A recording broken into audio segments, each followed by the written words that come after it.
يا ابو سعيد هذا اليوم منسوي عصيده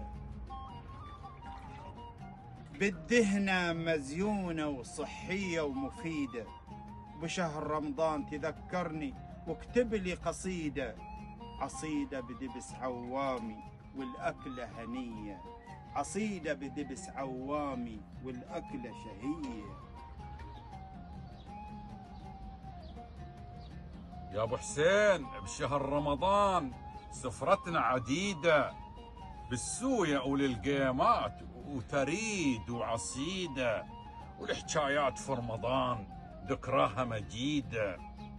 ويا محلى عوايدنا وهاللمة سوية، ويا محلى عوايدنا وهاللمة سوية.